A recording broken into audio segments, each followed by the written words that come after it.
Hey everyone, it's Lisa here, and I'm almost completely better. Thanks to those of you who wrote such sweet notes to me in my last video, where I was sniffling and coughing and just a mess. And also I posted on Instagram yesterday, and I got, or was it the day before yesterday, and got some very sweet messages as well. Real thanks. And as you can probably hear, I'm so much better. Still have a lingering cough, but I would say I'm like 88.7% all there. I'm gathering strength and energy and time. I got behind on everything when I was sick to make some more videos. I probably won't be filming anything in the next few days because I'm going up to Portland to visit with my brother, but soon. And I wanted to make this video quickly because I wanted to do, I'm kind of dying to do an unboxing. Now I have tons of unboxings to do because there have been a number of decks that, or first impressions, or sort of, just show and tell, because there have been a number of decks that have come into my hot little hands over the past 3 months that I haven't talked about on video, and I want to. So lots to share. I sorry to like put, keep putting teasers out there. Oh, I've got lots to say, but I do. But I need to open this deck. Now, as some of you know, the Wild Unknown is a very special deck to me, and it speaks to me on a variety of levels, not least because it feels to me like a very Pacific Northwest deck, and because I really, I grew up in Chicago, went back east for college, went to California for grad school, but it's really been in Oregon that somehow I found my place, in the trees and the crazy, moist, rainy winters that drive me like bonkers with gray and dark, and in the incredible summers and the Oregon coast. I mean, this is just, I feel really blessed to have found a topography and a culture and just a place that feels like me, feels like home. It's not perfect by any means.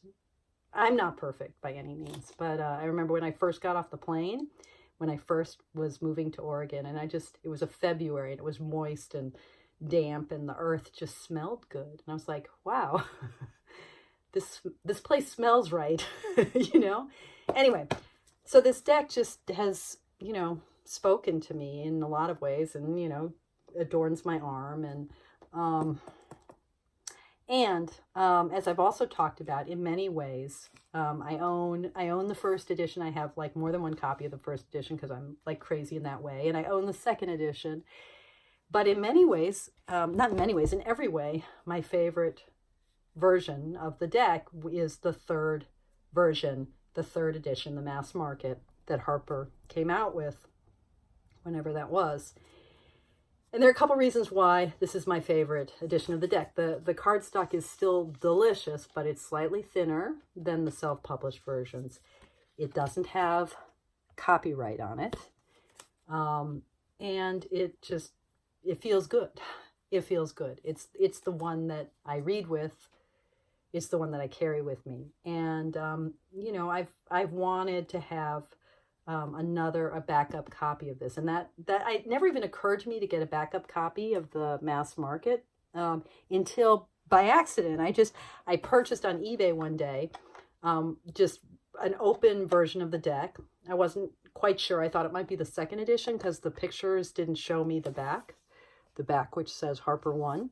But I wanted a copy of the deck so that I had the idea of like sending like in cards to people, like picking like greeting cards, like birthday cards, etc., or thank you cards, picking a card for people. It's something I've done with other decks.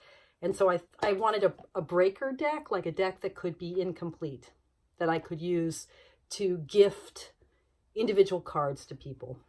And so I got this, and the first thing I noticed when I took it out, and held it in my hands was that it kind of felt rough on the edges, like it hadn't been cut very well. And I thought that was a little bit peculiar. I also noticed it's slightly thicker than the edition I had, the mass market edition I had. And then I noticed it has a copyright on it. And I don't know if you can see that, but it says, I can't quite get it in focus, I don't think. It says Kim Kranz, The Wild Unknown. Yeah, for some reason I can't quite get that into focus. So then I became obsessed with, the difference between a HarperOne, which is now what the Harper New Agey spirituality imprint is called, HarperOne, as opposed to HarperElixir. So I've been looking on eBay for a HarperElixir edition of the deck. And I found one, and it happens to be sealed. It also happens to have New York Times bestseller on it, which to me tells me this is not, when I bought my mass market, it was like the very moment it came out. Like I pre-ordered it and got it. This, because it has the sticker, it's clearly a later printing. So, the question is, will this version of the HarperElixir, so an earlier version of the imprint before it became HarperOne, will this version have no copyright and the nicely finished, really beautifully finished edges? That's the question. And that, my friends, is what we're going to find out tonight.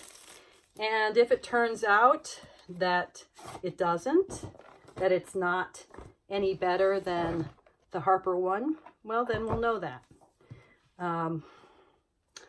Okay. The smell of sealed tarot. Okay, HarperElixir. The book looks to be the same. Well, it's hard to tell. It might, I don't know if the paper stock is the same.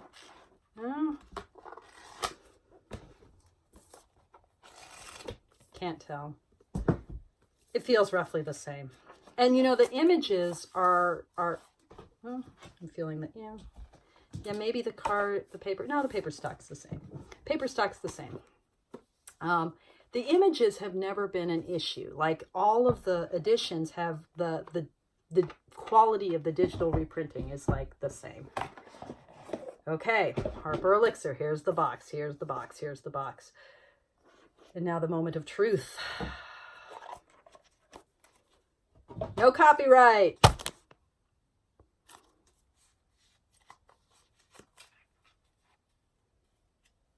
I'm feeling smooth edges, smooth edges.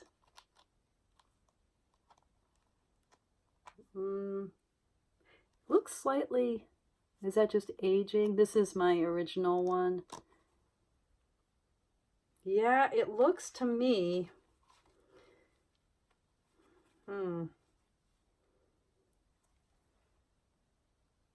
I can't tell. It looks, this is definitely a little more yellowed, but this is the deck I use.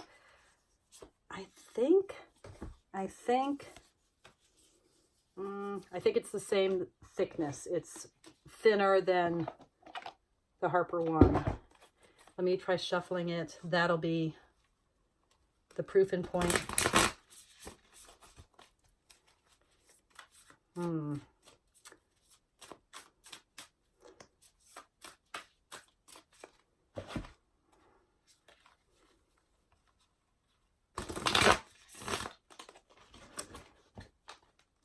Well, it definitely doesn't have the copyright, but the edges feel sharp. I think, yeah, I'm going to say that this is an inferior quality. But it's pretty close. It's not as good, but it's pretty close. All right. This is probably like an insanely detailed and sort of slow-moving video, for which I apologize. But here's the verdict, folks. I think if you find yourself looking for the wild unknown without copyright, you need to get one with the HarperElixir imprint.